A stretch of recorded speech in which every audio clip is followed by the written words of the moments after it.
matter what campaigns you are talking about, we had to have some level of power we hope to win. So what do we think power is? Power. Wow. Okay. What else? How else does power work? It's leadership. Leadership. Okay. The ability to affect change. Influence. Yeah, influence. Okay, thank you. Resources or money?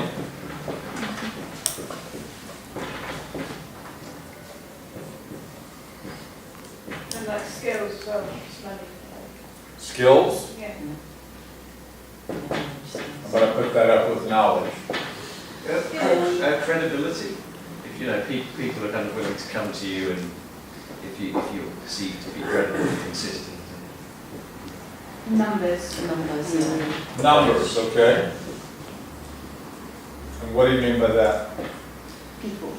But yeah, numbers, in fact, just put a little asterisk here. I mean, initially, the most simplistic way that people define power in community organizing is that we had more numbers than they had numbers, they had more money than we had, but it was our numbers that would equal their money, so numbers equal power. That's sort of the Alinsky definition. I'm going to put that with credibility, persuasiveness.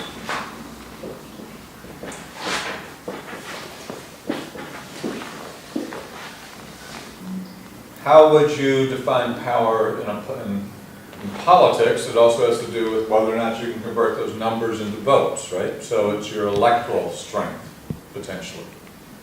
Is that true?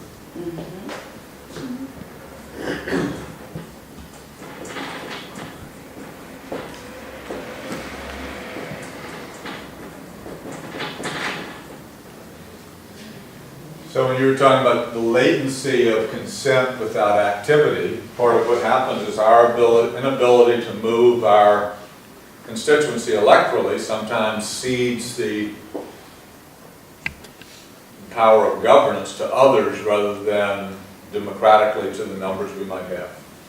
I still don't know how to write that, but I mean, I think we're all, in something. So this is a lot of different kinds of power, right? And what are we trying to build? How does power work in this notion? I'm going from the level of the campaign you were talking about. How would power look for Easton, ACORN and Easton? You are talking about building some level of knowledge and skills on these two issues you talked about. Presumably you're talking about taking some leadership on it. Yeah.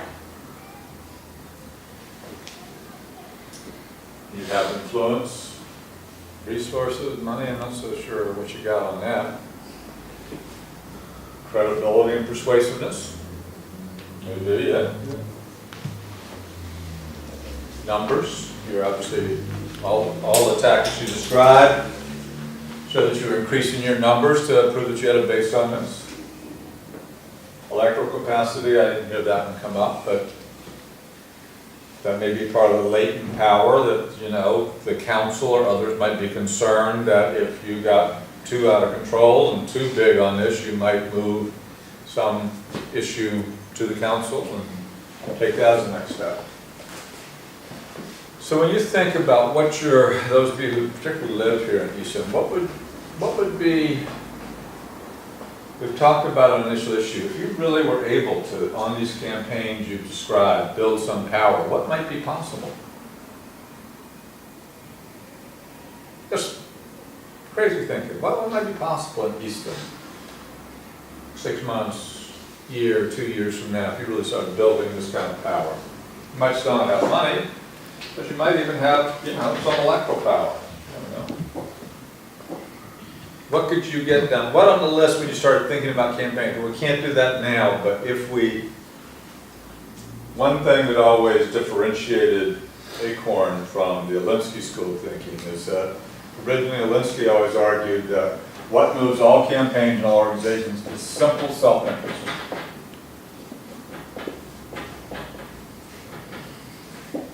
And in fact, effectively, we always argue there's a limit to self-interest. I mean, that little bit you win may be enough. You may not go past that. Maybe, you know, you don't get 150 pounds, maybe they give you 120 pounds special deal from ACORN, we call it a deal, that's still a victory, it helps build the organization, we go forward. We always argued that self-interest didn't explain enough of why people did things. Particularly when you look at some of the leadership that emerged in the group, some of them are happy with their rental situation, for example. But they don't like the fact that other people, kids have asthma, or their teacher, or, you know, but they live in the neighborhood. So often you find some of the leaders that emerge have nothing to gain whatsoever by the issues chosen by the organization. But their expectations, their belief of what's possible, their dreams of what then might be able to be achieved through the organization, change the way they look at the world. So there is something much larger than just simple self-interest about what benefits me or what benefits my family or my block. There's something that as organizational experience grows, changes the way you look. I see a hand, but we did a process a million years ago in which every local group was going to try to come up with a platform for the organization. And that was based on what would you think you would really want if you had power in the country. When we first went through all the local groups, everybody talked in very simple terms, very specific. It took a while. It was not until the third or fourth meeting in this process people started talking about what they really would want, like affordable housing for everybody, or, you know, higher wages across the board, or something that they couldn't win right then, couldn't imagine winning, but the more they talked about what it would take to build power, you started talking about those things. And I think that's part of what you're always doing as an organizing committee in Easton, is making sure that people don't look at the organization in a simple way. Because there's always work to be done. There are always other issues. Even when we win, we want to be building on those victories to win more, to build more power. And there may not be a limit to that we understand yet. So you want to continue to increase those expectations. Talk to somebody about ACORN in Bristol, that I built a pattern of expectations. The whole world is not about self-interest. It's also about how people expect things to work. And you're building an expectation. So part of what is the reason I believe people join ACORN, why they believe, this crazy thing when I told you how many people join an organization with ACORN even before you've ever heard of a first meeting, had a first meeting in a community, is they're joining because they believe and expect that the organization can deliver what we're saying we're trying to do. They believe it might really be possible if we come together to build power. They're sort of buying into this, as our famous ex-president George put, that vision thing. You know, he's kind of that vision thing. What's good, that vision thing? Well, I think part of what we do in building our leadership in the communities and at the organizing committee level is help people start having a vision. And it's not just, you know, cleaning up this block or maybe reducing the rental fee, but it's sort of what really might be here if we look long term. But it's always harder for us as organizers to hit the doors than it is for people who live there. And people on the organizing committee would think, oh my God, the organizers are so good, I'll be terrible. But in fact, what Eleanor is saying is absolutely true. They are neighbors. They're speaking totally from the total sincere place. I live near you, this is an issue for me, I need your, they're able to be very, very personal. Well, I can't be personal, I don't live in Easton, I'm not moving to Easton. I live in New Orleans, whatever, so the only way I can talk to them is through the organizational vehicle.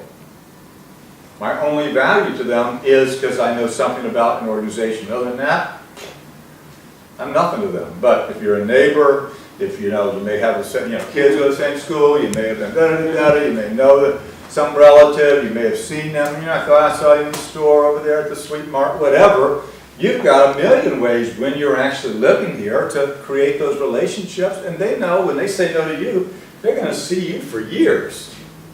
Me, once I organize your group, so I'm going to keep organizing other groups around here. You'll see me from time to time, but I'm not somebody you have to worry about running into every other day on the corner. trying to hide because, you know, I lied to you and said I was coming to meeting, left you with an extra couple of cookies on the plate and didn't show up at the house, I mean, that's personal. You know, and when somebody from the organizing committee is talking about a house meeting, wanting you to come to my house to, you know, whatever, well, then it is personal.